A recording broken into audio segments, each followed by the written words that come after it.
কিছু কিছু রেসিপি এমন হয় যে রেসিপিগুলো খুব সাধারণ হলেও তার স্বাদ এতটাই বেশি হয় যে এক থালা ভাত কিন্তু সেই একটা রেসিপি দিয়েই নিমেষে শেষ করে দেওয়া যায়। আজকে তবে তোমাদের সাথে আমি এমনই একটা ইউনিক রেসিপি শেয়ার করতে চলেছি যে রেসিপিটা হয়তো খুব কম মানুষই খেয়ে থেকেছে, কিন্তু সেটা বানানো এতটাই সোজা যে তোমাদেরকে কি বলবো। তাহলে চলো পুরো রেসিপিটা তোমাদের সাথে শেয়ার করে নিই। এখানে নিয়েছিলাম হাঁসের ডিম, আর ডিমগুলোকে সেদ্ধ করে নিয়ে মাঝখান থেকে ঠিক এইভাবে অর্ধেক করে নিয়েছিলাম।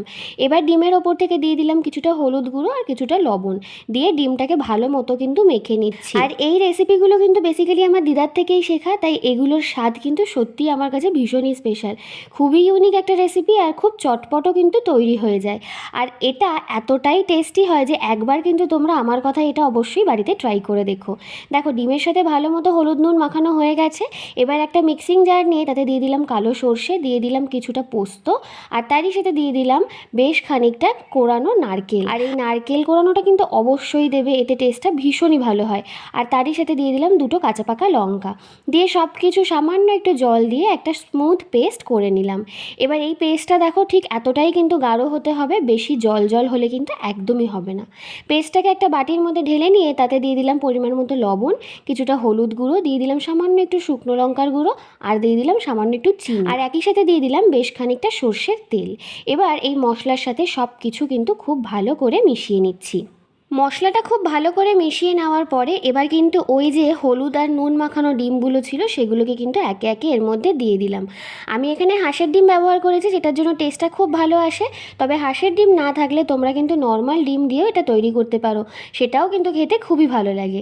এবার দেখো মশলার মধ্যে ডিমগুলোকে একটু আলতো হাতে ভালো করে মাখিয়ে নিচ্ছি। আর এখানে কিন্তু ডিমটা আলাদা করে ভেজে নেওয়ার কোনো প্রয়োজন নেই, এটা এইভাবেই কিন্তু খুবই ভালো লাগে। ডিমের সাথে মশলাগুলোকে খুব ভালো করে মিশিয়ে নিলাম। এবার নিয়েছি কিন্তু একটা কলা পাতা। কলা পাতাটাকে ধুয়ে ভালো মতো পরিষ্কার করে নিয়েছি।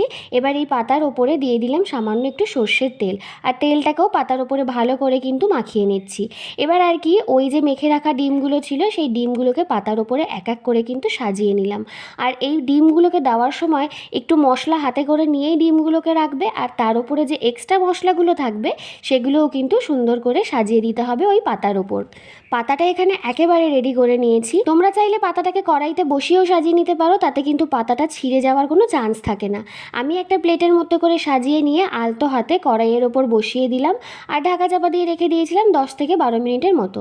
10 থেকে 12 মিনিট পর উল্টে যখন দেখলাম যে পাতার নিচের দিকটা একটা দাগ মতো লেগে এসছে, এবার আবারও কড়াই থেকে পাতাটাকে একটা প্লেটের ওপরে নামিয়ে নিলাম। আর নিয়ে নিলাম আরও একটা কলা পাতা, তাতে সামান্য তেল লাগিয়ে নিয়ে পাতাটা ওর ওপর বসিয়ে একটা থালা দিয়ে ঠিক এইভাবে দেখো উল্টে নিলাম। এইভাবে কিন্তু পাতাগুলোকে উল্টানো ভীষণই সোজা হয়, কোনো রকম মেস তৈরি হয় না। এবার দেখো আবারও ওই পাতাটাকে সাবধানে কিন্তু কড়াইতে বসিয়ে দিয়েছি। আর এখানে দেখো কত সুন্দর একটা টেক্সচার এসছে। ডিমগুলোতে এই যে পোড়া পোড়া দাগগুলো এসছে না, এর জন্যই কিন্তু এই ডিমগুলো খেতে অনেকটা বেশি ভালো লাগে। আমি ওপর থেকে আবারও একটু সর্ষের তেল দিয়ে দিলাম যাতে খেতে আরও বেশি ভালো লাগে। পাতাটাকে কড়াইতে এইভাবে বসিয়ে দেওয়ার পর আর কিন্তু ঢাকা চাপা দেওয়ার কোনো প্রয়োজন নেই। এই দিকটায়ও পাতাতে যতক্ষণ না দাগ চলে আসছে ততক্ষণ অবধি কড়াইতে রেখে দাও। 10 থেকে 12 মিনিট কড়াইতে এরকমভাবে বসিয়ে রাখলে ওই পাশটাতেও কিন্তু বেশ সুন্দর দাগ চলে আসে।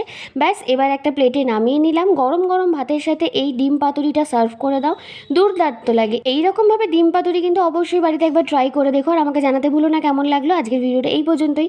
ভালো লাগলে একটা লাইক, এই চ্যানেলটাকে কিন্তু অবশ্যই সাবস্ক্রাইব করে দিও।